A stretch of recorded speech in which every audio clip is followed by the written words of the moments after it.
لا حول ولا قوة إلا بالله العلي العظيم. أعوذ بالله من الشيطان الرجيم. بسم الله الرحمن الرحيم. الحمد لله رب العالمين. الحمد لله الذي لا يبلغ مدحته القائلون ولا يحصي نعماءه العادون ولا يعدي حقه المجتهدون. الذي لا يدركه وقت الهمم ولا يناله غاص الفتن. الذي ليس لصفته حد محدود ولا نقد موجود ولا وقت معدود ولا أجل ممدود. فطر الخلائق بقدرته ونشر الرياح برحمته وابتدى بالصخور ميدان عرضه. اللهم صل وسلم وزد وبارك على صاحب الدعوة النبوية والصولة الحيدرية والعصمة الفاطمية والحلم الحسنية والشجاعة الحسينية والعبادة السجادية والماصر الباقرية والآثار الجعفرية والعلوم القاسمية والهجر الرضوية والجود التقوية والنقاوة النقوية والهيبة العسكرية والغيبة الإلهية القائمة. اللهم صل على محمد وآل محمد. اللهم صل على مولانا علي بن موسى الرضا المرتضى الإمام التقي النقي وحجتك على من فوق الأرض ومن تحت الثرى الصديق الشهيد صلاة كثيرة تعمة زاكية متواصلة متواترة مترادفة كأفضل ما صليت على أحد من أوليائك. أما بعد فقد وقوله الحق في القرآن المجيد وهو أصدق الصادقين. بسم الله الرحمن الرحيم.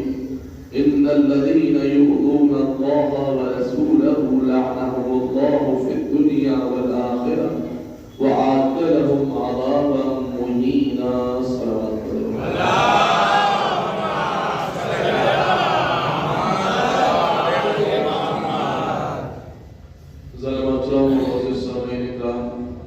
حاضرین مجلس والداران سید الشہداء وماتمداران مظلوم کربلا، دلوں میں محبت علی کے چراغ جلانے والوں، آنکھوں میں محبت حسین کی ٹھنڈک محسوس کرنے والوں، ابتدائے مجلس میں خدائے وحدہ لا شریک کی بارگاہ میں انتہائی سپاسگزار ہوں کہ اس خالق کائنات نے ایک مرتبہ پھر آپ کی دیار محبت میں یہ موقع فراہم فرمایا کہ آپ کے اذان عالیہ تک آپ کی پاک و پاکیزہ سماعتوں کے حوالے قرآن مجید کی آیات کے ذیل میں مناقب اہل بیت علیہ السلام بیان کر سکوں۔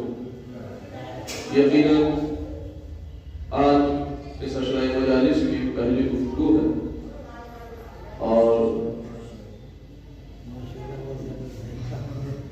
مسلسل سفر پر یقیناً غالباً 18 دن مسلسل سفر پر ہو گئے ہیں اور ابھی سفر باقی ہے۔ نہ تو انشاءاللہ میں احساس کراؤں گا کہ میں تھکا ہوا ہوں اور نہ ہی آپ احساس کرائیے کہ آج پہلا دن ہے۔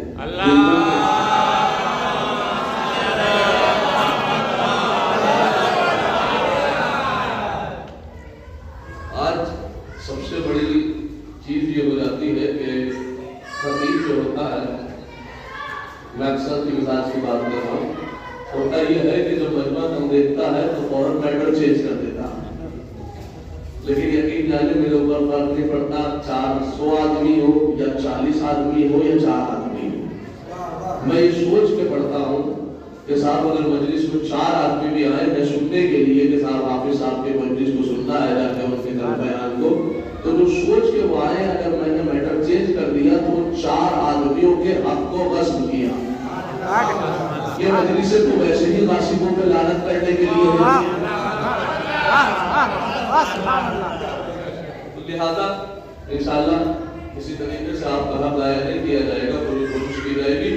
ابتداء میں آپ کی بارگاہ میں شہزادی عالمیان سے شروع کرنی ہے. بات کو شہزادی عالمیان پر ختم کرنی ہے. مزاج آپ جانتے ہیں گفتگو کا آغاز بھی انشاءاللہ قرآن سے اور گفتگو کا اختتام بھی قرآن پر. اس لیے کہ ہماری زبان میں وہ طاقت نہیں ہے کہ لوگ مدعے شہزادی عالمیان بن سکیں. یقیناً قرآن مجید کی آیات کا سہارا لینا پڑے گا اور رسول کریم کی زبان کا سہارا لینا پڑے گا, تب جا کے شہزادی کی تھوڑی سی مدح ہو سکتی ہے. بھائی متوجہ دیکھیے, ویسے تو الحمدللہ پورے سال انسان مجلسیں کرتا ہے اور پورے سال انسان کا یہ عالم ہوتا ہے, اور بالخصوص ماہ محرم اور ماہ سفر میں کہ صاحب صبح بھی مجلس ہے, دوپہر میں بھی مجلس ہے, رات میں بھی مجلس ہے. لوگ پورے سال کی آپ مجلسیں کرتے ہیں. بڑے غور سے سنیے گا, اس لیے کہ میں ممبر سے ہمیشہ یہ کہتا ہوں کہ میں اپنے لفظوں کا ذمہ دار ہوں, آپ کی سوچ کا ذمہ دار نہیں. تو لہذا جو میں پڑھوں گا اس کی ذمہ داری لے رہا ہوں کہ صاحب پورے سال کا مجلس امام حسین کرتے ہیں, ان مجلسوں میں اور یہ جو شہزادی عالمیان کی مجلس کر رہے ہیں, ان مجلسوں میں اور ان مجلسوں میں بڑا فرق ہے. آپ کا صاحب یہ کسی بات کر رہے ہیں فرش ادا تو فرش ادا ہے, وہ ایک بیٹے کا فرش ہے تو یہ ایک ماں کا فرش ہے, اور وہ جو معصوم کا فرش ہے تو یہ معصومہ کا فرش ہے. لہذا فرق کیسے ہو سکتا ہے؟ دیکھیں, فرق فضیلت کے اعتبار سے کوئی فرق نہیں ہے, دونوں کی فضیلتیں ایک ہیں, لیکن فرق کس چیز کا ہے؟ فرق بہت بڑا ہے. فرق ہے سامعین کے اعتبار سے. نہیں پہنچے چلیے میں پہنچا دیتا ہوں. فرق ہے سامعین کے اعتبار سے. چونکہ امام حسین علیہ السلام کی مجلس میں کسی کی کوئی قید نہیں ہے, کوئی کسی بھی فرقے کا ہو مجالس میں آ سکتا ہے. پہنچ گئے تو سلامت رکھتے, جو نہیں پہنچے انہیں بھی پہنچا دوں. امام حسین کے لیے اعزا کی مجلس جو ہوتی ہے اس میں کوئی قید نہیں ہے. کوئی شیعہ ہو تو بھی آئے, کوئی غیر شیعہ ہو تو بھی آئے, کوئی اسلام کو مانتا ہو یا نہ مانتا ہو لیکن آ جائے. صرف شرط اتنی ہے کہ آنے والے کے دل میں حسین سے محبت پائی جائے. اس کے آگے جب سے حسینی لگا ہو تو حسین کی عزا میں شریک ہو سکتا ہے, لیکن عزائے فاطمیہ میں ہر کوئی شریک نہیں ہو سکتا. اس کے لیے بہت ساری شرطیں ہیں. آپ کہیں گے صاحب کیسے شرط لگائی, کس نے لگائی؟ چونکہ جب امام حسین علیہ السلام اس دنیا سے گئے تھے تو وہ اپنی عزا سے کسی کو روک کر نہیں گئے تھے, لیکن جب سیدہ اس دنیا سے گئے نہیں,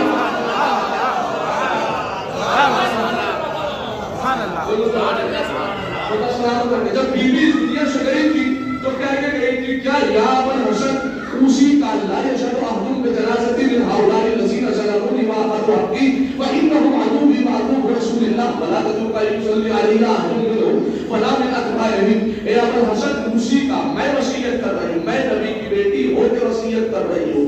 اللہ یشهد احد بجنازتی من هؤلاء الذين, میرے جنازے میں وہ شریک نہ ہو. کون؟ من هؤلاء الذين, کون؟ ان میں سے ظلمونی, جنہوں نے میرے اوپر ظلم کیا, وَأَخَذُوا حَقِّي, جنہوں نے میرے حق کو غصب کیا, فَإِنَّهُمْ عَدُوِّي وَعَدُوُّ رَسُولِ اللَّهِ, اس لیے کہ وہ میرے بھی دشمن ہے اور اللہ کے رسول کے بھی دشمن ہے. وَلَا تَتْرُكَ أَن يُصَلِّ عَلَيَّ أَحَدٌ مِّنْهُمْ, ابو الحسن خبردار میری نماز جنازہ میں وہ نہ آئے. کون؟ جنہوں نے ظلم کیا, جنہوں نے فتح چھینا, جنہوں نے ظلم کیا, جنہوں نے فتح چھینا, جنہوں نے ظلم کیا, جنہوں نے فتح چھینا.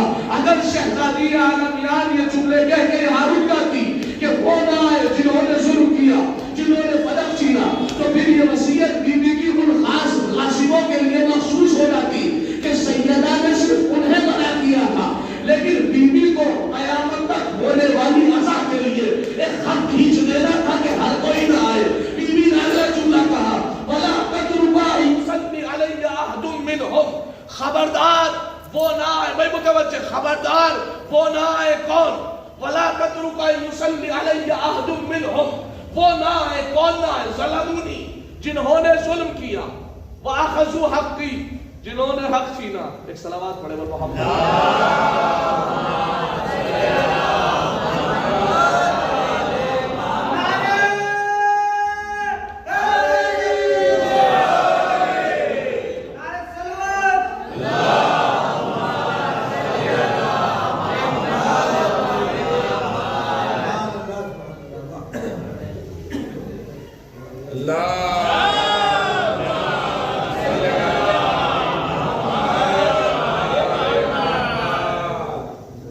پہلی مجلس کا مسئلہ ایک یہ بھی ہوتا ہے، کم سے کم مائک ٹیسٹ ہو جاتا ہے.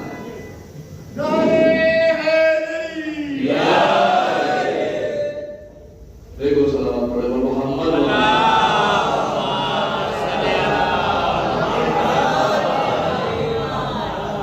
بی بی وصیت کر کے گئی، کیا اسی کا اللہ یشہد احدکم بجنازتی. اے ابو الحسن میں آپ کو وصیت کر رہی ہوں، کیا اللہ یشہد احدکم، میرے جنازے میں وہ نہ آئے. کون؟ من هؤلاء الذین ظلمونی، جنہوں نے میرے اوپر ظلم کیا، وَأَخَذُوا حَقِّي، اور جنہوں نے میرے حق کو غصب کیا. فَإِنَّهُمْ عَدُوِّي وَعَدُوُّ رَسُولِ اللَّهِ، اس لیے کہ وہ میرے بھی دشمن ہیں، اللہ کے رسول کے بھی دشمن ہیں. وَلَا تَتْرُكَ يُصَلِّ عَلَيَّ أَحَدٌ مِّنْهُمْ، خبردار علی وہ نہ آئے جنہوں نے ظلم کیا، جنہوں نے حق چھینا. اگر بی بی اتنا کہہ کے خاموش ہو جاتی تو یہ وصیت صرف ان لوگوں کے لیے ہو جاتی جنہوں نے ظلم کیا تھا، جنہوں نے حق چھینا تھا. لیکن سیدہ کو قیامت تک کے لیے خط کھینچنا تھا، بی بی کو قیامت تک کے لیے خط کھینچنا تھا. جب چلے گا چل جائے گا. ایک صلوات پڑھے محمد والا.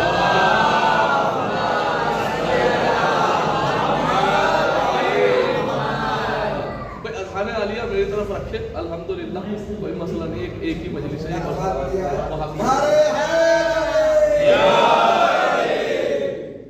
وَلَا تَتْرُكَ يُصَلِّ عَلَيَّ أَحَدٌ مِّنْهُمْ، خبردار علی وہ نہ آئے جنہوں نے حق چھینا، جنہوں نے ظلم کیا.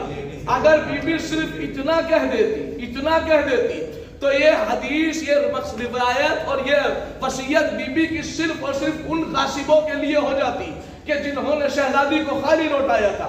لیکن بی بی کو قیامت تک کے لیے ایک خط کھینچ دینا تھا. میری عزا میں کون نہ آئے؟ کہتے وَلَا تَتْرُكَ يُصَلِّ عَلَيَّ أَحَدٌ مِّنْهُمْ، علی میرے جنازے میں اور میری عزا میں وہ نہ آئے. کون؟ جن سے میں راضی نہیں. اس کے بعد اگلا جملہ کہا وَلَا مِنْ أَتْبَاعِهِمْ، اور جو ان سے راضی ہو وہ بھی نہ آئے.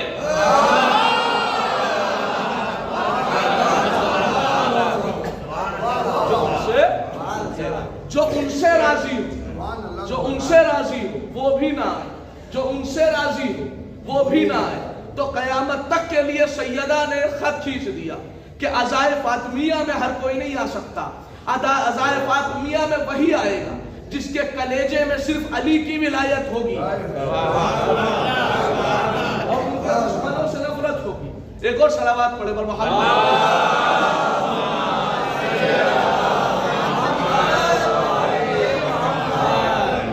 ایک اور صلوات پڑھے پر محمد.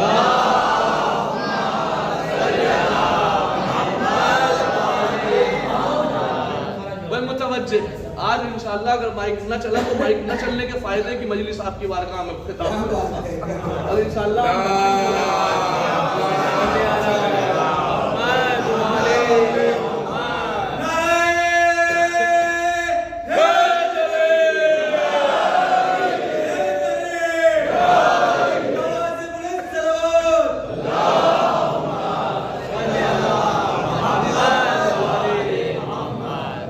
متوجہ.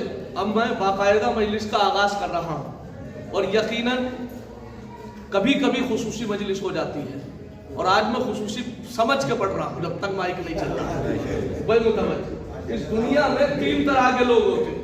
اس پوری دنیا میں 3 کیٹیگری کے مسلمان ہوتے ہیں. ایک وہ کہ جو باقاعدہ سیدہ کے دشمن پہ کھل کے لعنت کرتے ہیں، وہ صرف اور صرف شیعہ، ان کے علاوہ کوئی نہیں. دوسری کیٹیگری ان کی ہے جو کھل کے سیدہ کے دشمن کی حمایت کرتے ہیں. بھئی آپ پریشان نہ، مجھے پتا ہے کہ مائک کب چل رہا ہے کب نہیں چل رہا، مائک مجھے چینج کرنا ہے. ہاں بڑا ہوشیار الحمدللہ، خدا کا شکر ہے، اللہ نے اتنی صلاحیت دی. متوجہ. پہلی کیٹیگری جو باقاعدہ سیدہ کے دشمن پہ لعنت کرتے، یہ سعادت صرف آپ لوگوں کو ملی. دوسری کیٹیگری کس کی؟ کہ جو باقاعدہ ان کی حمایت میں اتر گئے. وہ کون ہے؟ ان کا نام لینے کی ضرورت نہیں ہے، بڑے سمجھدار ہیں. تیسری کیٹیگری، اور یہی سب سے اہم چیز ہے، تیسری کیٹیگری وہ ہے کہ جو یہ کہتے ہیں کہ نہ تو ہم انہیں اچھا کہیں گے نہ ہم انہیں برا کہیں گے، جو جیسے چل رہا ہے اسے ویسے چلنے دو، ہم خاموش رہیں گے. قسم خدا کی سب سے خطرناک طبقہ یہی ہے.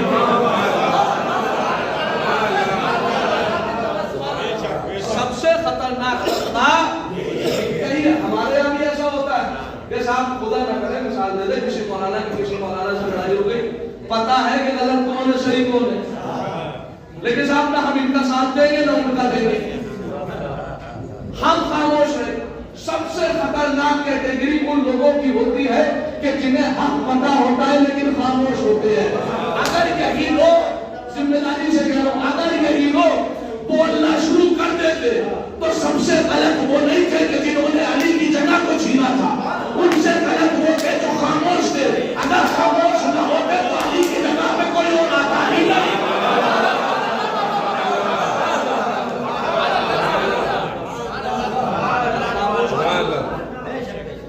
وہ کہنے لگے صاحب کیا ضرورت ہے کہ بولا جائے، متوجہ، کیا ضرورت ہے کہ بولا جائے، خاموش رہنا کیا صحیح نہیں ہے؟ میں نے کہا صاحب اٹھائیے قرآن مجید، اور اب آپ کو میں بتاتا ہوں کہ ظلم کے خلاف آواز اٹھانا کیوں ضروری ہے.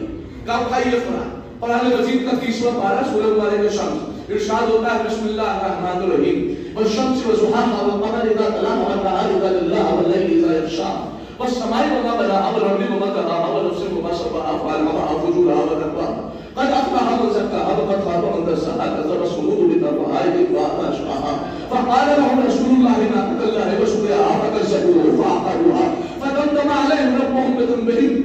اللہ یہاں پہ کہتا ہے فكذبوه فعقروها. ان سب نے، اللہ نے سورہ میں 7 قسمیں کھائی. سورج کی قسم جب وہ منزل کمال پر ہو، شان کی قسم، دن کی قسم، رات کی قسم، زمین کی قسم، آسمان کی قسم، نفس کی قسم.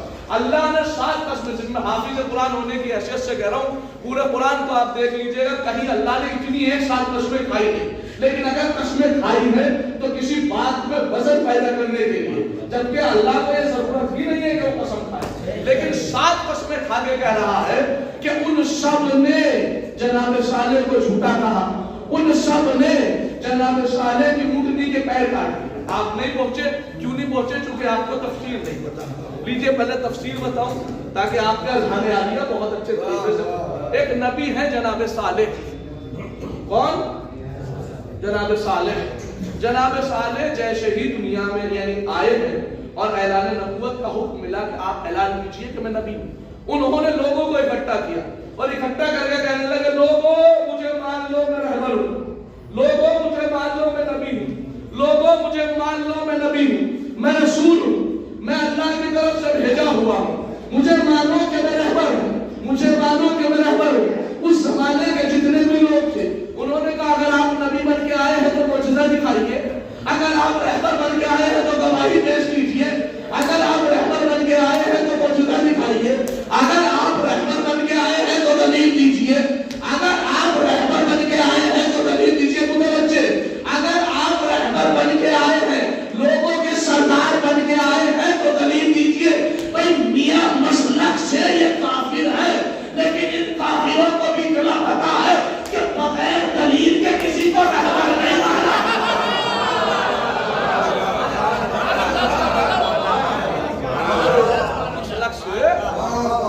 یہ کافر ہے، لیکن انہیں بھی پتا ہے بغیر دلیل کے کسی کو رہبر نہیں مانا. پروردگار یہ دلیل مانگ رہے کہ گھبراتے کیوں، پریشان کیوں؟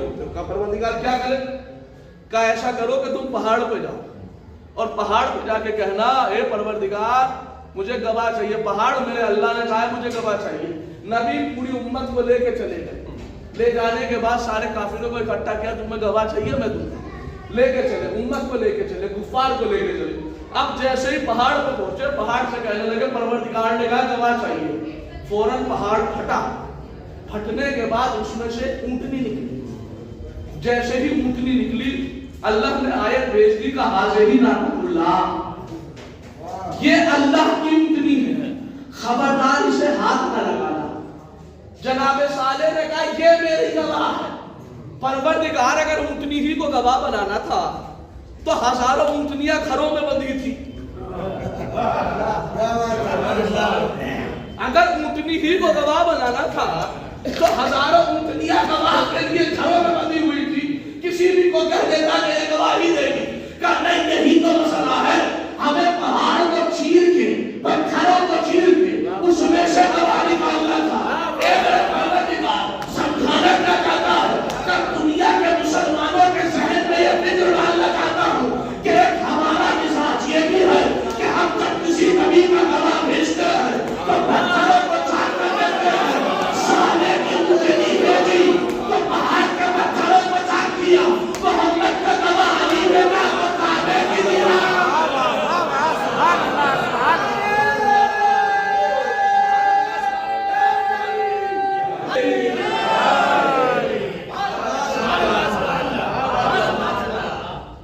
पत्थरों को चाट किया। खबरदार हाथ न लगाना, ये अल्लाह की ऊँटनी। हर कौम में कुछ एंटिक लोग पाए जाते हैं जिन्हें अल्लाह मना करो ये ना करना, वही करेंगे। जनाब साले ने कहा ये अल्लाह की ऊँटनी है, इसे हाथ न लगाना। तो एक देख तो पागल लगाओगे अजाब आ जाएगा। कहने लगा अच्छा मैं देखता हूँ कैसे अजाब। आप झूठे हो। जनाब साले को कहा आप झूठे हो, और तलवार उठाई, उस ऊँटनी के चारों पैर काट दिए। मुतवज्जे, असल मौजू ना भूल जाइएगा। बुरे को बुरा कहना क्यों जरूरी है, ये असली चीज है। जुल्म के खिलाफ आवाज उठाना क्यों जरूरी है। कहने लगा आप झूठ बोल रहे हैं। तलवार उठाई, निकाली और उस ऊँटनी के चारों पैर काट दिए। कितने लोगों ने काटे? एक ने ना। कितने लोगों ने? एक ने। इतनी सी चीज के लिए इतनी लंबी तफसीर सुनानी पड़ी मुझे। एक आदमी ने पैर काटे, एक आदमी ने पैर काटे, एक आदमी ने पैर काटे। अल्लाह कुरान में 7 कसमें खा के कह रहा है, उन सब ने साले को झूठा कहा, उन सब ने मिलकर ऊँटनी के पैर काट दिए। नतीजा ये हुआ कि 70,000 लोगों में अजाब आ गया। ये खुद नहीं गया, 70,000 लोगों को लेकर डूबा। परवरदिगार तू आदिल है, अरे एक पे अजाब करता, तूने 7 कसमें खा के कहा सब ने काटे। परवरदिगार वजह क्या है? कि यही तो दुनिया को बताना है कि सिर्फ जुल्म करने वाला जालिम नहीं होता। अरे जुल्म में लानत ना करे। सुभान अल्लाह, सुभान अल्लाह, सुभान अल्लाह। भाई तो कुरान मजीद है ना, है कोई मर्द मैदान जो कुरान के खिलाफ आगे आवाज उठाए। कुरान कह रहा है एक ने नहीं, फकत सबू जमा का लफ्ज, फाक़रूहा जमा का लफ्ज, उन सब ने मिलकर काटे। नतीजा क्या हुआ? 70,000 लोगों पे अजाब आया। ए मेरे परवरदिगार, काटे एक ने से। अच्छा, जो अजाब काटने वाले पे आया वही सेम अजाब दूसरों पे आया। परवरदिगार जब काटे एक लेते तो अजाब एक पे नाजिल करता। का नहीं यही बताना था कि सिर्फ जुल्म करने वाला जालिम नहीं है। अब जो उस पे लानत न करे, जो उसे बुरा न करे, वो भी बराबर का शहीद है। दुनिया वालों को हाफिज मोहम्मद रजा पिंपल से यही पैगाम दे रहा है, कुरान की आयत की कसम खा के, कि जो 35 लोग दरे सैयदा पे आग लेके आए थे, लानत की नहीं थे।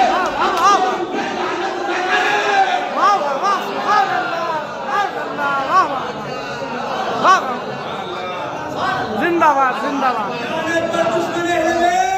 बेशुमार, बेशुमार, बेशुमार।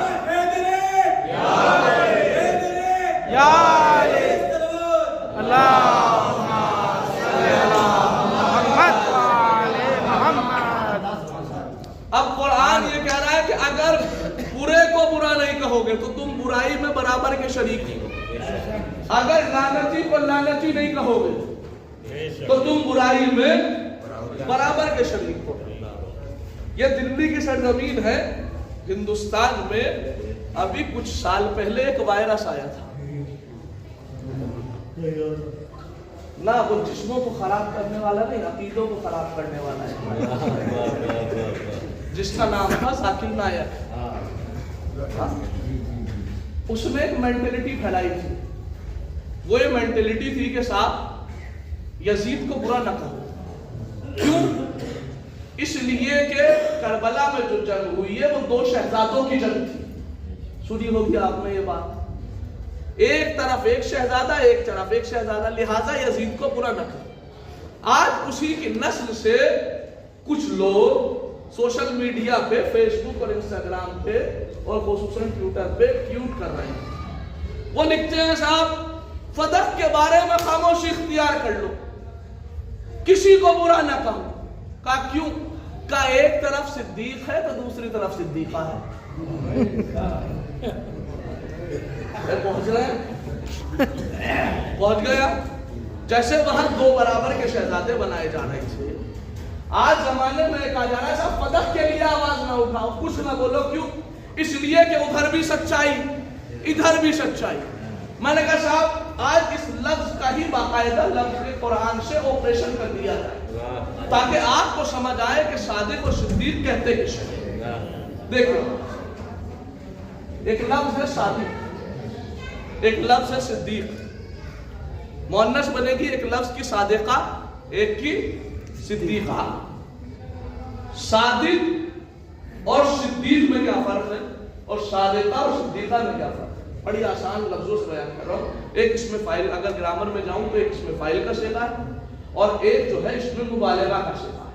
मुबालगा में कसरत और शिद्दत पाई जाती है, लेकिन इसे फिक्ही एतबार से एक दलील पेश कर रहा हूं ताकि आपके ज़हन आलिया हम बात हो।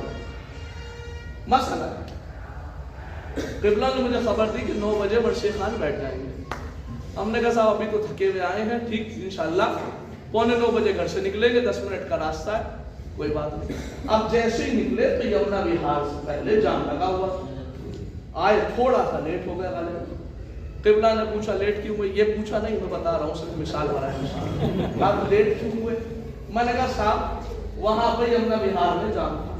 इन्होंने बाकायदा मैप खोला, मैप में देखा तो बाकायदा रेड दिखा रहा है, तो कहने लगे मौलाना सादिक है।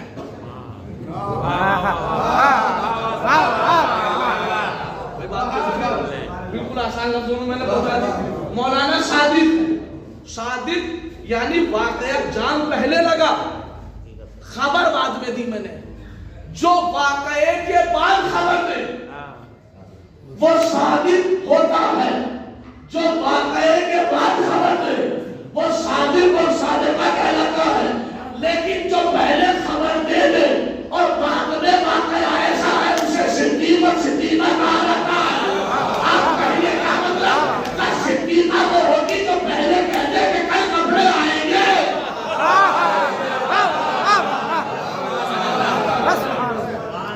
कहते कि कल कपड़े आएंगे। अब चाहे सिलने गए हो या ना गए हो, फरिश्तों ने धागा खरीदा हो या ना खरीदा, लेकिन इमरजेंसी में जिब्रील की लैंडिंग करवानी पड़ी। क्यों? चूंकि सिद्दीका बीबी ने कह दिया था। समझ गए आप? सादिका और सिद्दीका में क्या? नहीं साहब वहां भी तो लफ्ज सिद्दीक है। मैंने कहा साहब समझिए, आप पहले कुरान से समझिए कि लफ्ज सिद्दीक कुरान में आया कहां। कुरान का 17वां पारा सूरह मुबारक अंबिया, इरशाद होता है बिस्मिल्लाहिर्रहमानिर्रहीम, इन्नहु काना सिद्दीक़न नबिय्या। अल्लाह कुरान में कहता है मैंने इब्राहीम अलैहिस्सलाम को सिद्दीक बनाया और नबी बनाया। किसने कहा? अल्लाह ने बनाया। किसको बनाया? जनाब इब्राहीम अलैहिस्सलाम को बनाया। अल्लाह कह रहा है मैंने सिद्दीक बनाया, लेकिन सही बुखारी में इमाम बुखारी ये लिखते हैं कि जनाब इब्राहीम ने अपनी जिंदगी में 3 झूठ बोले। मैं कहूंगा परवरदिगार ने बनाया, कब फिर भी हमने कह दिया तो बोले हैं। भाई सही बुखारी कह रही है, मुसलमानों की मोतबर किताब, कि जनाब इब्राहीम ने 3 झूठ बोले। जिम्मेदारी से कह रहा हूं, इसलिए कि आप जानते हैं कि मैं लेफ्ट राइट बातें करने का आती नहीं, मुझे सिर्फ 2 ही किताबों से पढ़ना आता है। एक तो वो कि जो वाकया सही है, एक वो कि जिसका सिर्फ नाम सही है। तो लिहाजा इन्हीं 2 किताब से आपकी बारगाह में पढ़ना। पहली आयत है, दूसरी रिवायत है। एक जो बुखारी ने लिखा। अल्लाह कह रहा है मैंने सिद्दीक बनाया, लेकिन इमाम बुखारी कह रहे हैं जनाब इब्राहिम ने भी झूठ बोले, लेकिन लफ्ज में गलत। अल्लाह कह रहा है मैंने सिद्दीक बनाया, कब फिर भी झूठ बोले, कब मैंने बनाया, कब फिर भी झूठ बोले। अल्लाह ने कहा मैंने बनाया, कब फिर भी झूठ बोले। जैसे ही मैंने ये रिवायत पढ़ी, कम से कम मेरी अक्ल में इख्तिलाफ आ गया कि मुसलमानों की मेंटालिटी यह है कि जिसे अल्लाह सिद्दीक बनाए जब वो तीन झूठ बोल सकता है, तो जिसे झूठों ने सिद्दीक बनाया।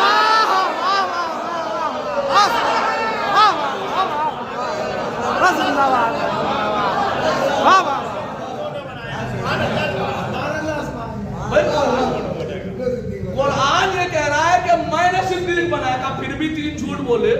जब इनके नजदीक अल्लाह का बनाया हुआ सिद्दीक तीन झूठ बोल सकता है, तो जिसे झूठों ने मिलकर सिद्दीक बना दिया होगा,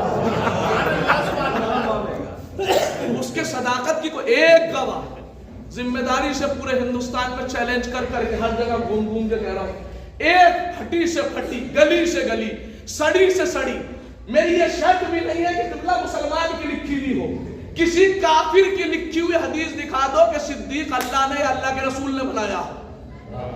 क्या कहने मैं क्या कह रहा हूं, कोई गली से गली, फटी से फटी, सड़ी से सड़ी रिवायत पेश कर दे, नहीं मिलेगा। लेकिन एक तरफ तो मैंने कर दिया कि कैसे थे, दूसरी तरफ जो बीबी खड़ी थी वो सिद्दीका थी या नहीं थी। तो मुसलमानों की मोतबर किताब में लिखा है कि रसूल ने फरमाया मैंने अपने बाद जमीन पे अगर किसी को सबसे ज्यादा सच्चा पाया तो वो फातिमा है। सुभान अल्लाह।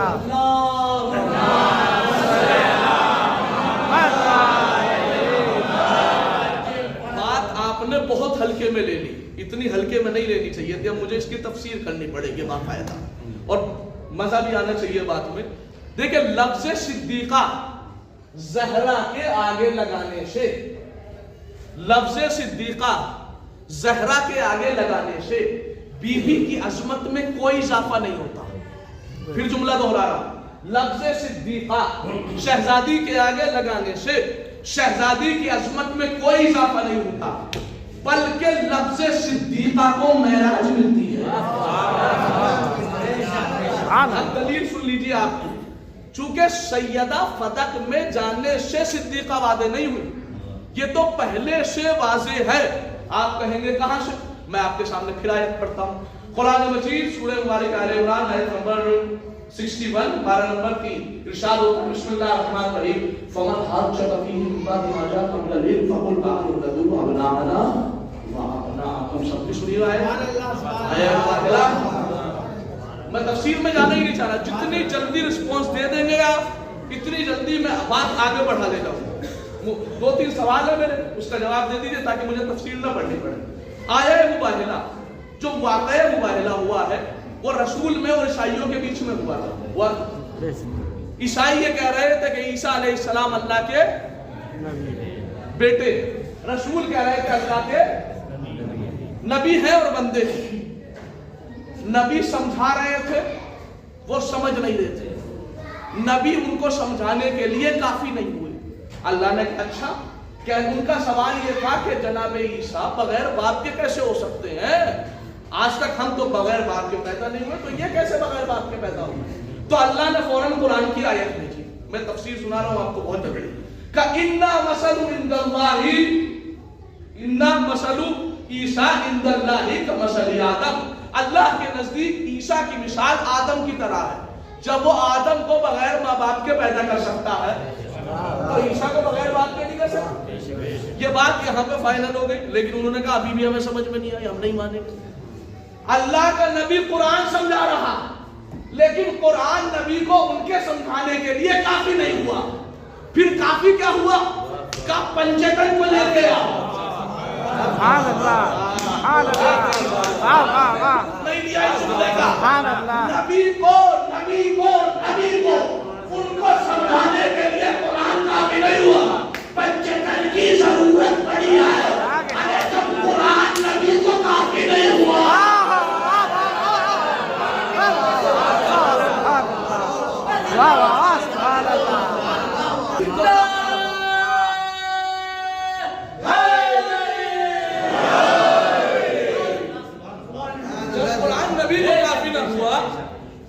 मुसलमानों को क्या काफी होगा? क्या करे? का अपने बेटों को लेके आओ, अपनी औरतों को लेके आओ, अपने नफ्सों को लेके आओ। बहुत जल्दी आज कर रहा हूं आपकी बात का। बेटों को लेके आओ, जमा का लफ्ज़ है, नफा का लफ्ज़ है, जमा यानी प्लूरल, और औरतों को लेके आओ, लफ्ज़ निशा रखा है, ज़ौज नहीं रखा। अपनी बीवियों को लेके आओ नहीं कहा, अपनी औरतों में बेटी भी आएगी, बीवी भी आएगी, माँ भी आएगी, दादी परदादी जितनी चाहे लफ्ज़ निशा में आ जाएगी, पड़ोसन भी आ जाएगी। लफ्ज़ों को गौर कीजिएगा तो कहना चाहिए कोशिश करो। लेके आइए नबी, लेके आइए नबी का अपना बेटा इब्राहिम जिंदा था, नहीं लेके गए। अपने घर में बीवियां जमा थी,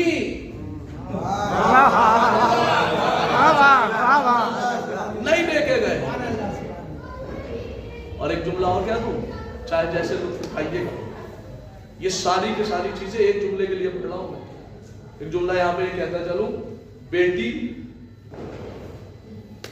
अगर रसूल बेटे को लेके नहीं गए, अपनी जोजाओं को लेके नहीं गए, ठीक है, अली ही को क्यों लेके गए? कहा था नफ्सों को लेके आओ। अगर रसूल के 4 बेटियां थी तो जो 3 बेटियां थी उनके शोहर भी बहुत है,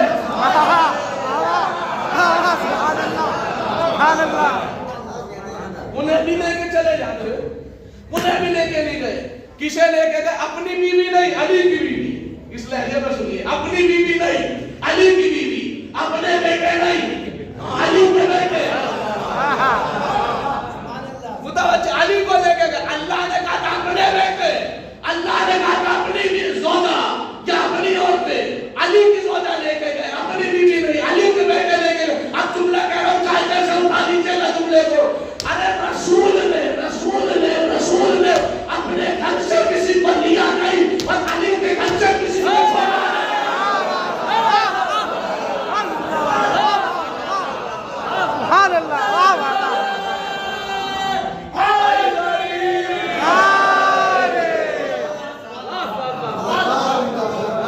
अपने घर से किसी को लिया नहीं, अली के घर से किसी को छोड़ा नहीं।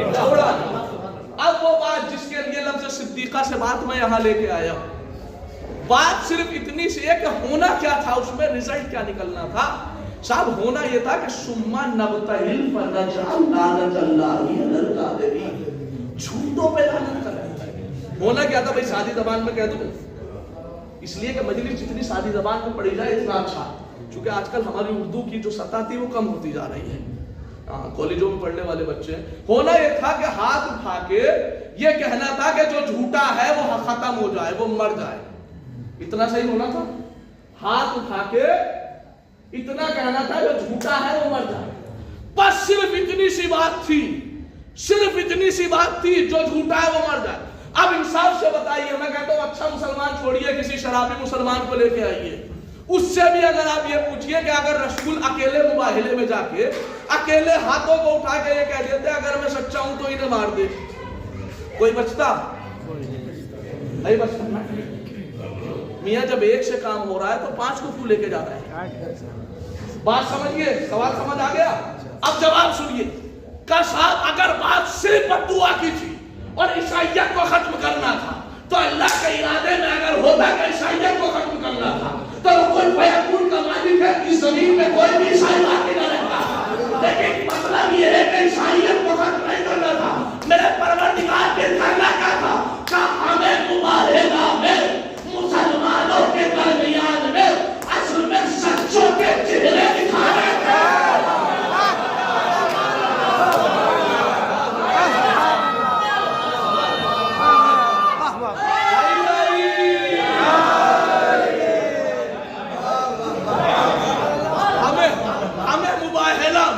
हमें मुबाहिला में सच्चों के चेहरे दिखाने थे। क्या मतलब? सच्चों के चेहरे दिखाने थे कि मेरा नबी सच्चा है, अब जो भी नबी के मुकाबले में आएगा वो झूठा है। मेरा हसन सच्चा है, जो हसन के मुकाबले में आएगा वो झूठा है।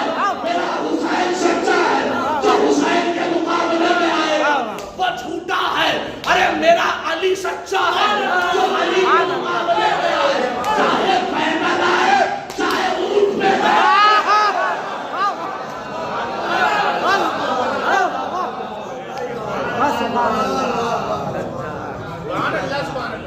नबी सच्चा, मुबाहिला ईसाइयत को मिटाने के लिए नहीं था, और अल्लाह उनके ऊपर लानत करने का मकसद था।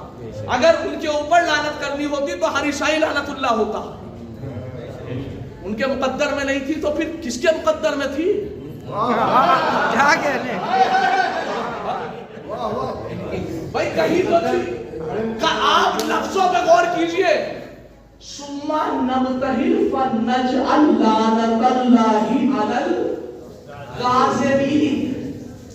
ईसाइयों के लिए नहीं अलल नसारा, अलल यहूद, न यहूद है न नसारा है न मसीही है, कोई नाम नहीं है। असल में ये है कि झूठों पर लानत करनी है, झूठों पर लानत। तो मेरा नबी सच्चा जो नबी के मुकाबले में आया वो झूठा, मेरा हसन सच्चा जो हसन के मुकाबले में आया वो झूठा, मेरा हुसैन सच्चा जो हुसैन के मुकाबले में आया वो झूठा, मेरा अली सच्चा जो अली के मुकाबले में आया वो झूठा, मेरी फातिमा सच्ची।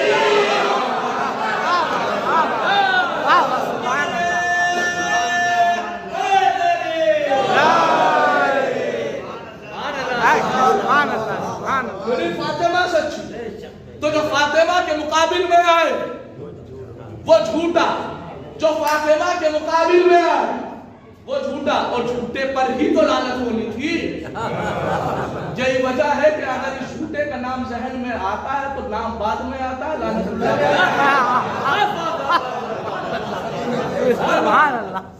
फिर एक और जहन पहुंचा दूं, बहुत लुत्फ उठाएंगे। अल्लाह ने मुबाहिला में सच्चों के चेहरे दिखाए, कहा ये सच्चे हैं, इनके मुकाबिल में जो भी आए वो झूठा। बात हो गई। नबी के मुकाबिल में कौन आया? अबू लहब, अबू जहल, जितने भी अबू थे सिवाय मिट्टी के बाप के, सिवाय बुराक के बाप के, जितने भी थे सारे मुकाबले में आए। अली के मुकाबले में कौन आया? जितने भी चालाक थे। पहुंच रही है बात? फकीर शाम जैसा जंग नहरवान में आए, जंग जमल में आए, जंग सिफ़ीन में आए। हसन के मुकाबले में कौन आया? वही फकीर। हुसैन के मुकाबले में कौन आया? करबला में यजीद, यजीद का लश्कर। नहीं पहुंची बात, और आसान इशारा करके समझाऊं, चूंकि इशारों से बहुत जल्दी बात पहुंचती है। नबी के मुकाबले में अबू लहब चल के आया, अबू जहल चल के आया। अली के मुकाबले में सिफ़ीन में लोग चल के आए। हसन के मुकाबले में सुलह के टाइम मुखालिफ चल के आया। हुसैन के मुकाबले में करबला में लोग चल के आए। इन चारों के मुकाबले में बाकायदा लोग चल के आए और लानतुल्लाह का टैग लेके चले गए। अब सैयदा के दुश्मन ने इतनी ताकत भी नहीं थी कि चल के आता। सैयदा ने चल के रोकी।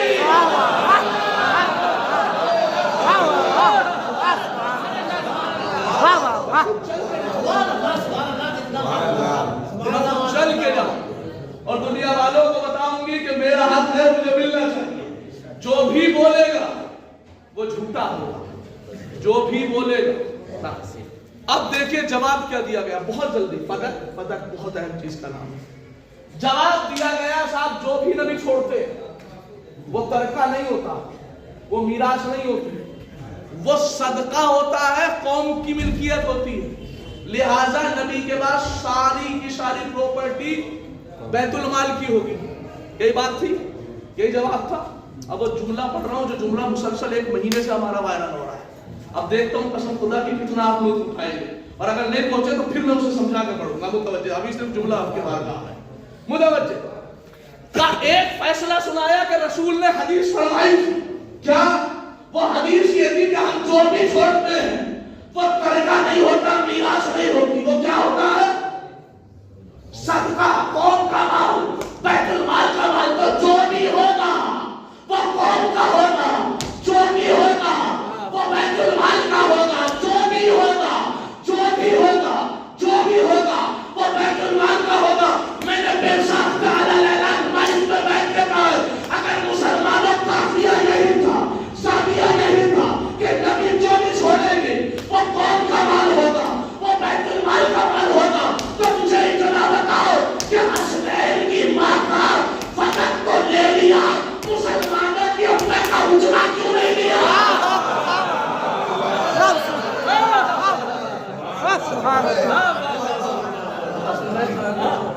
हुनैन की माँ का फदक तो ले लिया। मुसलमानों की अम्मा का उजला नहीं लिया। नहीं, अब मुझे पढ़ना है रसूल की बारगाह। देखिए फदक के ऊपर काम कैसे करना है आपको। फदक के ऊपर खुसूसन मैं हर मजलिस में जा रहा हूँ, नौजवानों से हाथ जोड़ के कह रहा हूँ, खुसूसन नौजवानों से फदक के लिए काम कीजिए। इसलिए कि चाय की दुकान पर जो बैठ के टाइम बर्बाद किया जाता है, या मिसाल के तौर पर कॉलेजों में जाते हैं, आप हॉस्टल में जाते हैं, स्कूल में जाते हैं, 4 दोस्त जमाओ, कोई बात हो ना हो फदक की जरूर छेड़ो, न जाने कौन कब सही रास्ते पे आ जाए। अब बात छेड़ने कैसे है, उजरे से रिलेटेड। मुतवज्जे, रसूल करीम के पास एक शख्स आया, नहीं छठे इमाम का जमाने के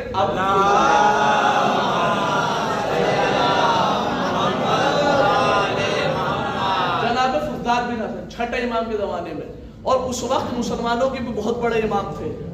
क्या नाम था? इमाम आजम। क्या था? इमाम आजम कौन थे? अबू हनीफा, खुदा सलामत रखे।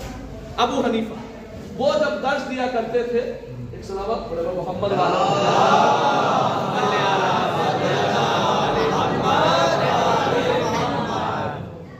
पता नहीं जैसे टाइप के ऐसे भक्ता जिनके द्वारा पढ़ा जाता है। बहुत जल्दी बात कर रहा हूँ आपकी बारगाह में, क्योंकि जब मजमा थोड़ा सा सुस्त होने लगे ना, तो एक लम्हे के लिए टाइप नहीं।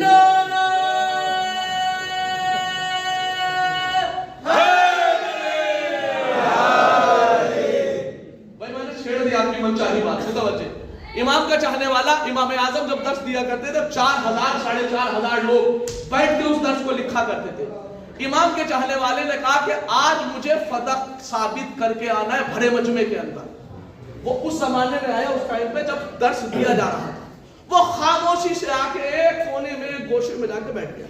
जैसे ही दर्स कंप्लीट हुआ, इमाम आजम ने खड़े होकर पूछा, क्या किसी का कोई सवाल? उसने आहिस्ता से हाथ उठा दिया, का मेरा सवाल है। अब जैसे ही कहा क्या सवाल है बताओ? का इमाम आजम मेरा एक भाई है। का अच्छा, उसका सवाल है, उसका जवाब नहीं मिला, उसका जवाब नहीं मिला, आप जवाब दे दीजिए। का बताइए। का उसका सवाल यह है कि रसूल अली से ज्यादा मोहब्बत करते थे या फिर इन सहाबियों से ज्यादा मोहब्बत करते थे? पहुंच गया सवाल? पहुंच गया। अली रसूल से ज्यादा मोहब्बत करते थे या फिर इन सहाबियों से ज्यादा मोहब्बत करते थे? कहने लगे जवाब दे देना, अली रसूल अली से ज्यादा मोहब्बत नहीं करते थे, असल में सहाबियों से ज्यादा मोहब्बत करते थे। का अच्छा, का मैंने यही कहा था। का फिर का उसने दलील मांगी है, उसने दलील मांगी है कि रसूल अली से इतनी मोहब्बत नहीं, इनसे ज्यादा करते थे। का दलील ये है, जाके कह देना अली रसूल अली से ज्यादा मोहब्बत नहीं करते थे। दलील ये है कि अली को हमेशा चट करने के लिए भेज देते थे, इन्हें हमेशा करीब में बिठा के रखते थे। कितनी दलील है साहब, कितनी मजबूत दलील है। अली से ज्यादा मोहब्बत नहीं इनसे थी। अली को तो चट करने भेज देते थे जिहाद में, इन्हें हमेशा करीब में बिठा के रखते थे। अब एक जुमला यहाँ मैं भी कह दूं कि साहब अली को जिहाद करने भेज देते थे, इन्हें हमेशा करीब में बिठा के रखते थे। अब इन्हें कैसे बताया जाए कि जिहाद भी तो सिर्फ मर्दों है।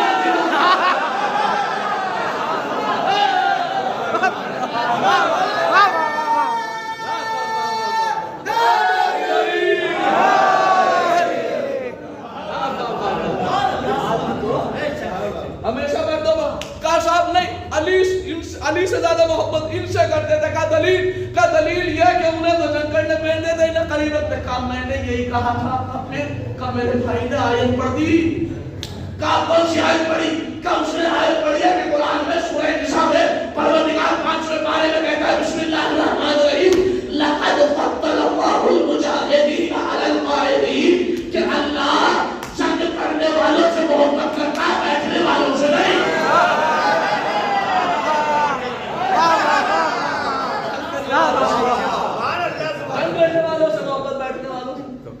इमाम आजम जी का जवाब दीजिए। दूसरा हाँ एक जवाब है। का बताइए।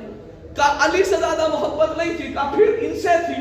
का दलील ये है कि देखिए अली से ज्यादा नहीं, इनसे थी। इनकी दलील ये है मोहब्बत की कि आज तक इन्हें अपने आसपास बिठा रखा है। علی کو معدول نجف تو بتا محبت کس سے زیادہ ہوں؟ کہ میں نے یہی کہا تھا، پھر کہ اس نے پھر آیت پڑھ دی، اس نے کہا اب کون سی آیت پڑھی؟ کہ اس نے کہا ہے وہ مانتا ہے کہ نبی کے بعد اس نے کہا، پھر کہ اس نے آیت پڑھی ہے کہ پروردگار قرآن کے 22ویں پارے میں سورہ مبارک کے احزاب میں آیت نمبر 53 میں کہتا ہے بسم اللہ الرحمن الرحیم یا ایھا الذین آمنوا لا تدخلوا بیوت النبی الا ان یؤذن لکم، اے ایمان لانے والوں نبی کے گھر میں، نبی کی جگہ میں جب تک داخل نہ ہو رہا، جب تک تمہیں اجازت نہ مل جائے، بتاؤ دفن کرنے کی اجازت کس نے دی تھی؟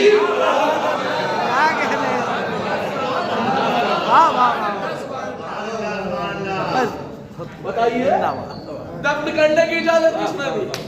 امام اعظم جواب کا جواب ہے، کیا بتائیے؟ کا جواب یہ ہے، وہ جگہ کا مسئلہ ہے نا، ہاں کہ چونکہ یہ دفن ہے نا جو، ان کی بیٹیاں نبی کی زوجہ تھی، کا ٹھیک زوجہ تھی، چونکہ نبی کی زوجہ تھی لہذا نبی کی گردن پہ ان کا حق مہر بنتا تھا، اور نبی نے مہر نہیں دیا تھا۔ دیکھ کتنی مضبوط دلیل ہے، کتنی مضبوط دلیل کہ صاحب نبی نے مہر نہیں دیا۔ اب انہیں شریعت کا کون مسئلہ بتائے؟ قبلہ میری بات کی تائید کریں گے، اگر کوئی شوہر عمدن جان پوچھ کے اگر کسی زوجہ کا حق و مہر نہ ادا کرے تو پھر اس کا نکاح ہی صحیح نہیں ہے۔ اب سوال پیدا ہوتا ہے کہ جب نبی نے مہر ہی نہیں دی تو پھر مومنوں کی اپنا کیسے ہو گئی؟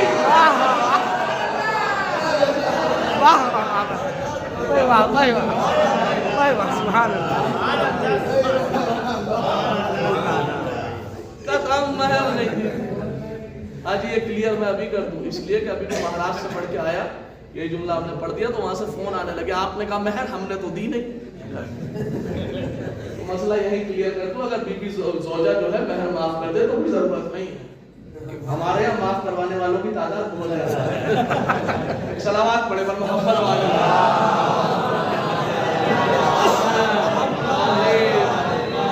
لیکن جہاں میں نے یہ بتایا مسئلہ، وہاں ایک مسئلہ اور ذہن میں رکھ لیجئے، اگر نکاح ہونے سے پہلے دلہا کے ذہن میں یہ ہو کہ مہر نہیں دوں گا تو پھر نکاح باطل ہی ہے۔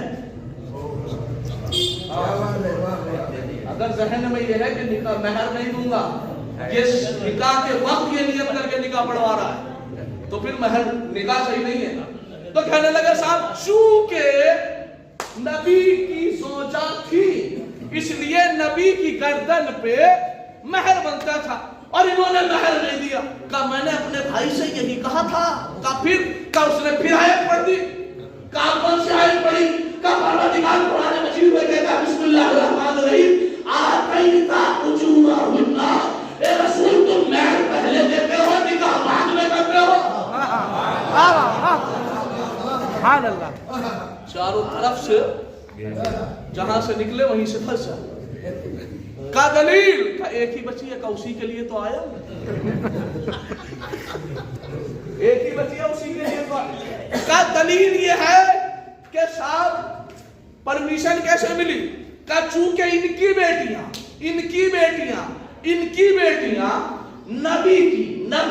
نبی کی زوجہ تھی، ہاں جی، کا چونکہ نبی کی زوجہ تھی لہذا نبی کے اس دنیا سے جانے کے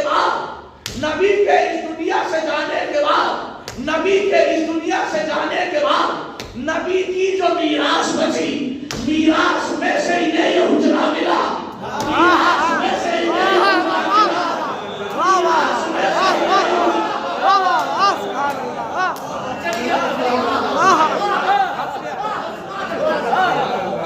بھائی نبی کی جو زوجہ تھی انہیں میراث میں سے یہ حجرہ ملا۔ کب میں نے ایگزیکٹلی اپنے بھائی سے یہی کہا تھا، پھر کب اس نے آیت رکھ لی، کب پروردگار سورہ نساء کی 11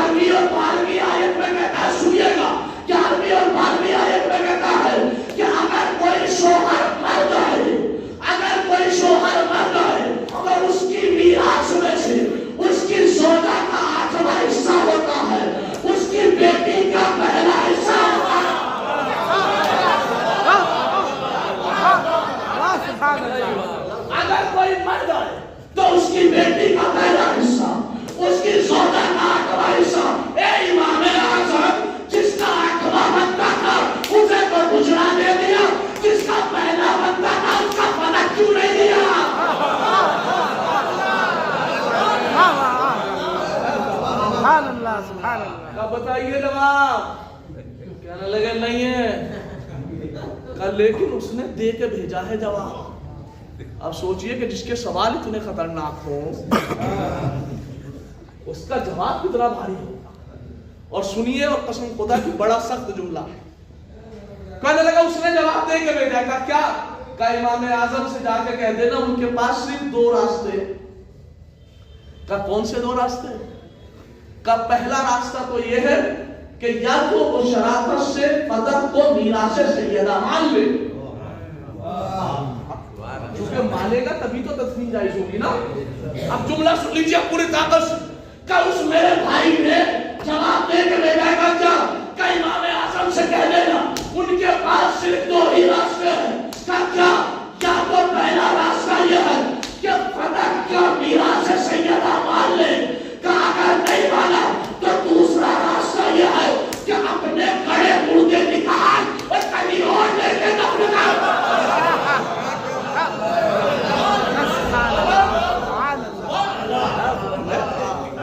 گڑے مردے نکال کہتے ہی علی والا اسے ہے کہ جو گڑے مردے اکھڑوا دے. صلوات پڑھے گا محمد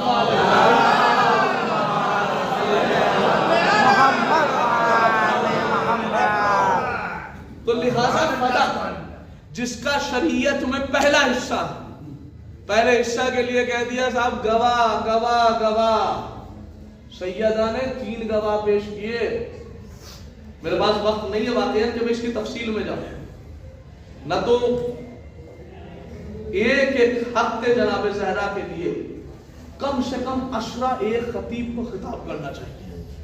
سب کی جنانی کا تمہارا قبلہ معذرت کے ساتھ اب یہ سوچے کہ 9 کی خطاب کروا لینا.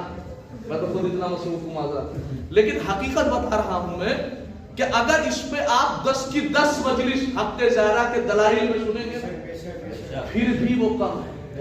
کیونکہ بی بی نے جو فدق میں خطبہ دیا آپ کو پتا اصل ماجرا کیا تھا؟ اصل ماجرا کیا تھا؟ اصل ماجرا یہ نہیں تھا کہ وہ فاطمہ کو یہ نہیں جانتا تھا کہ فاطمہ سچ بول رہی ہے. میں آپ کو بہت پوائنٹ کی بات بتا رہا ہوں اور بڑی تحقیق کے بات بتا رہا ہوں اس لیے کہ میرا عادت یہ ہے کہ میں جو باتیں بس ذہن میں آئی ممبر پہ پڑھ دی وہ نہیں، باقاعدہ تحقیق ہو تو ممبر سے بات ہو. اس لیے کہ ممبر غیر ذمہ دارانہ بیان کرنے کی جگہ ہی نہیں ہے. یہ آپ بات مانتے ہیں متوجہ. اصل مسئلہ یہ نہیں تھا کہ وہ حاکم جو تھا اسے نہیں پتا تھا کہ فاطمہ سچ بول رہی ہے یا جھوٹ بول رہی ہے. پتا اسے بھی تھا کہ فاطمہ سچ بول رہی ہے. پتا تھا یا نہیں تھا؟ پتا اسے بھی تھا کہ فاطمہ سچ بول رہی ہے. پھر اس نے فاطمہ کو جھٹلایا. اس کے پیچھے کا پروپیگنڈا کیا تھا؟ اس کے پیچھے کا پروپیگنڈا اصل یہ تھا وہ جانتا تھا کہ فاطمہ سچ بول رہی ہے. لیکن اگر وہ فاطمہ کو فدق دے دیتا، اگر وہ فاطمہ کو فدق دے دیتا، اگر وہ فاطمہ کو فدق دے دیتا اور فاطمہ تو اس کے ذہن میں یہ تھا کہ آج فدق لے کے جائے گی، کل کو پھر دربار میں آ کے کہہ دے گی جس ممبر پہ تو بیٹھا یہ تیرا ہے اور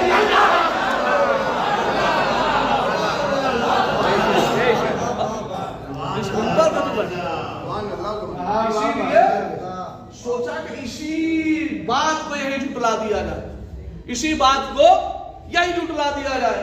ایک جملہ ہمیشہ کہا کرتا ہوں میں معذرت کے ساتھ کہ جو جگہ کو قبض کرے نا، جو جگہ پہ قبضہ کرے، کسی کی میت میں جایا کرو نہ جایا کرو، کسی کی میت پہ جایا کرو نہ جایا کرو. لیکن جو غاصب ہو کسی کی ڈول کاٹ لے، کسی کی جگہ پہ قبضہ کر لے، کسی کے پلاٹ پہ قبضہ کر لے، اس کی میت میں ضرور جایا کرو اور جا کے کفن ہٹا کے یہ ضرور دیکھا کرو کہ اپنے ساتھ کتنی لے کے جا رہا ہے، اپنے ساتھ کتنی لے کے جا رہا ہے. تو میں یہی کہتا ہوں کہ جو بات سیدنا کے حق کو قسم کر کے دنیا سے لینا تھا اس کے جنازے میں بھی دیکھنا چاہیے تھا کہ اپنی قبر میں فدق کی کتنی کھجوریں لے کے جا رہا ہے. کھجور تو گئی ہوگی نہیں گئی ہوگی لیکن لعنتوں کا ہار ضرور گیا ہوگا. کوئی متوجہ ہے؟ لعنتوں کا ہار ضرور ہوگا. ایک صلوات پڑھے گا محمد والے.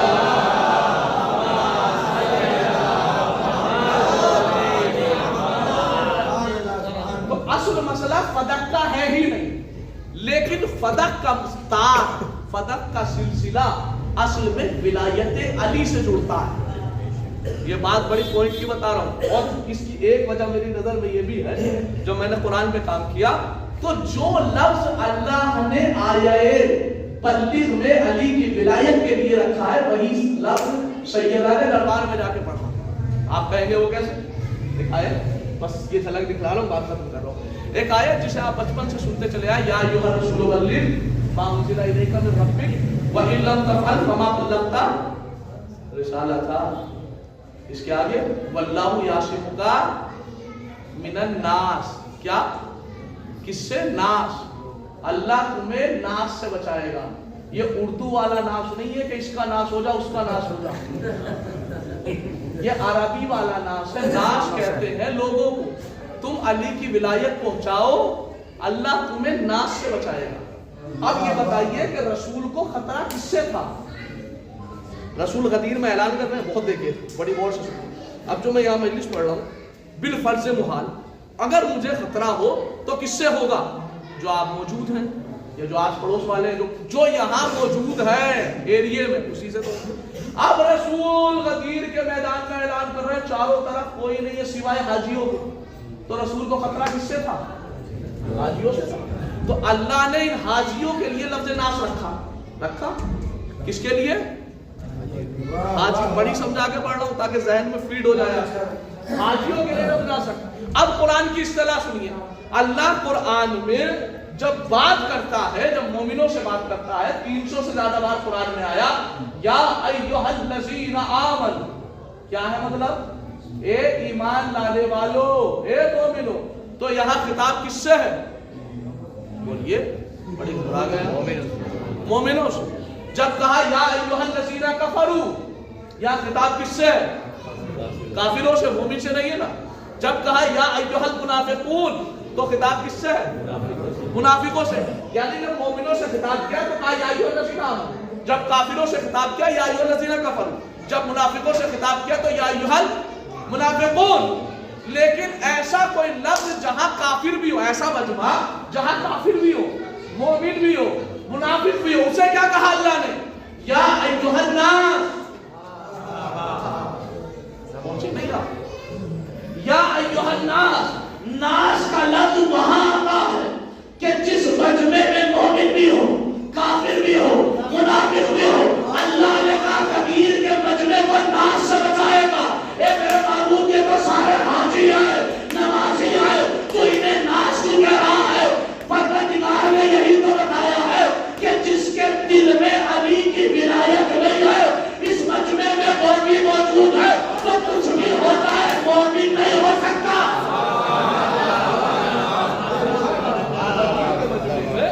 कदीर के मजमे में अल्लाह ने लफ्ज़ नास इस्तेमाल किया। तो अब नास किसे कहा जाएगा? नास उसे कहा जाएगा जिस मजमे में मोमिन भी हो, काफिर भी हो, मुनाफिक भी हो। अगर 100% मोमिन होंगे तो या अय्युहल्लज़ीना आमनू कहा जाएगा। अगर 100% काफिर होंगे तो या अय्युहल्लज़ीना कफरू कहा जाएगा। अगर 100% मुनाफिक होंगे तो या अय्युहल मुनाफिकून कहा जाएगा। अब बात समझ में आ गई। जिस मजमे में मोमिन भी हो, काफिर भी हो, मुनाफिक भी हो, उसको कहा जाता है या अय्युहन नास। क्या तो अल्लाह ने अली की विलायत के मुनकिरों हाजियों को कहा है कि अल्लाह नास से बचाएगा? क्या यही लफ्ज़ सैयदा ने दरबार में जाके कहा या अय्युहन नास, या अय्युहन नास इलमू अन्नी फातिमा, ए लोगों मुझे पहचान लो कि मैं फातिमा। बीबी आप तो कह देती ए नमाजियों, ए हाजियों, कुछ तो कह देती। का कैसे कह दूं जब मेरे शोहर के विलायत का मुनकिर मोमिन नहीं हो सकता, तो मेरे फदक का मुनकिर कैसे मोमिन हो सकता है? तो याद रखिए, फदक के बारे में हर कोई गलत नहीं बयान देता। फदक के बारे में गलत बयान वही देता है कि जिसके कम से कम घर की दीवारें छोटी, जिसके कम से कम दामन पे बदबू और धब्बा लगा।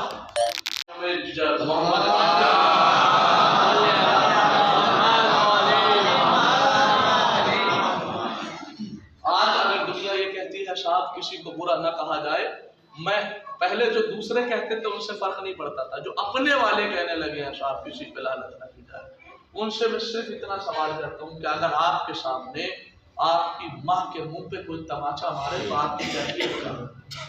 ذرا انصاف سے بتائیں۔ اگر آپ کے سامنے یا ہمارے سامنے کوئی ہماری ماں کے منہ پہ تماچا مار دے تو ہماری کیفیت کیا ہوتی؟ حسن کے سامنے زہرا کو مارا جا رہا تھا۔ ازادارہ نے امام مظلوم کربلا، اگر میں آپ کے سامنے روایت کروں، کسی نے امام حسن سے پوچھا یا ابن رسول اللہ اتحب المدینہ،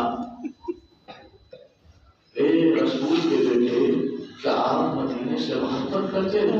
مولانا نے کہا نعم انا احبہ، ہاں مجھے مدینے سے بڑی محبت ہے۔ تو ایک ہی سوال کیا مولا، اگر مدینے سے اتنی محبت ہے تو پھر آپ مدینے کی اس گلی میں کیوں نہیں جاتے؟ بس اتنا کہنا تھا کہ امام حسن طرفنے لگے، کہنے لگے شخص کو کیا سوال کیا مولا کیا ہوا؟ آپ نے کہا کہ آپ مدینے کی اس گلی مولا کیوں نہیں جاتے؟ کا وجہ یہ ہے کہ میں چھوٹا سا تھا، اپنی اماں کے ساتھ دربار سے واپس آ رہا تھا، اماں کے ہاتھ میں ایک ہاتھ میں نانا کی تحریر تھی اور ایک ہاتھ میں اماں نے میرا ہاتھ پکڑ رکھا تھا۔ اس کی گلی میں میری اماں کا قاتل رہتا تھا۔ اس نے دروازہ کھولا اور فوراً وہاں آیا کہ سیدہ یہ ہاتھ میں کیا ہے؟ میری اماں نے کہا میرے بابا کی تحریر ہے۔ اس نے فوراً تحریر کو لیا اور میری آنکھوں کے سامنے پارا پارا کر دیا۔ تاریخ کہتی ہے کہ اس نے فوراً قدموں کے نیچے رسول کے تحریر کو روکنا شروع کیا۔ امام کہتے جیسے میری اماں نے اسے بچانے کی کوشش کی، اس نے میرے سامنے میری اماں کے چہرے پر ایسا تماچا مارا، اس نے میرے سامنے میری اماں کے چہرے پر ایسا تماچا مارا، میری اماں اسی گلی میں گر گئی اور میں دکان میں رہا کوئی آیا تو میری اماں کا بچا۔ اجرکم علی الزہرا، اجرکم علی الزہرا، آپ کو کسی کو ملا نہ۔ آپ دوسری روایت پڑھو، بڑی سخت روایت ہے امام حسن سے کہ مولا اپنی زندگی کو سب سے سخت لمحہ میں گریا کریے گا نا، میں صرف آپ کو احساس کرا رہا ہوں اور آج پہلا گریا بہت ہوگا، ذرا سمجھیے گا روایت۔ امام سے پوچھا مولا اپنی زندگی کا سب سے سخت لمحہ بتائیے جو مصیبت آلود لمحہ ہو۔ مولا کہتے ہیں سب سے سخت لمحہ وہ تھا کہ جب ہم چھوٹے چھوٹے سے تھے اور اپنے گھر میں اپنے اماں اور بابا کے ساتھ بیٹھے ہوئے تھے۔ کہا مولا پھر کیا ہوا؟ کہا ہم جب اپنے اماں کے ساتھ بیٹھے ہوئے تھے اتنی ہی دیر میں ہمارے دروازے سے کسی کی چلانے کی آوازیں آنے لگی۔ میری اماں نے میرے بابا کو دیکھا تو میرے بابا کے چہرے کا رنگ زرد ہو چکا تھا۔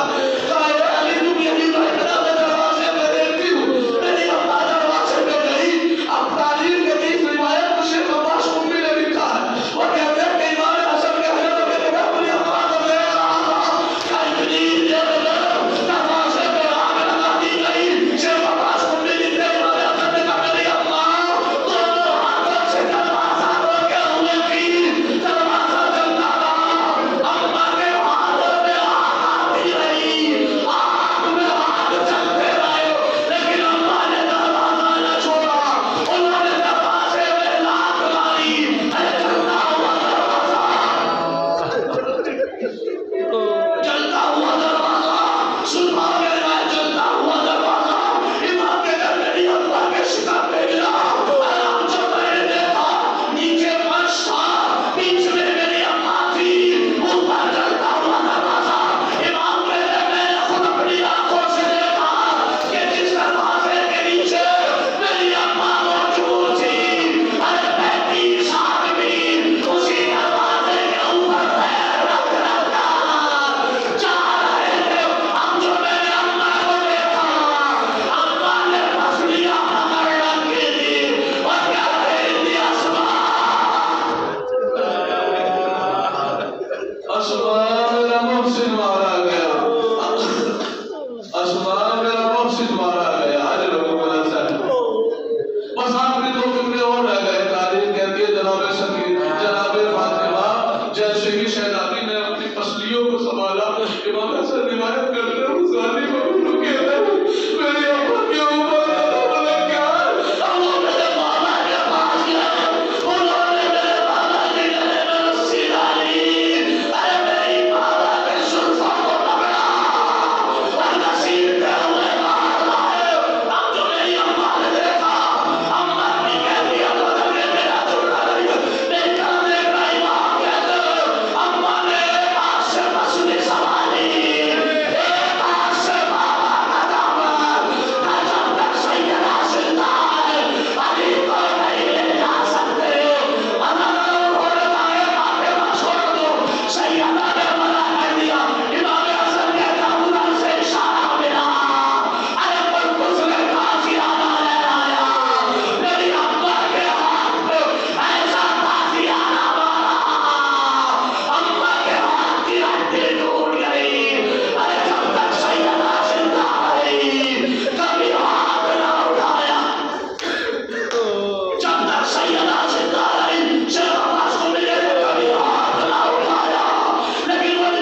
اعظم بقضائه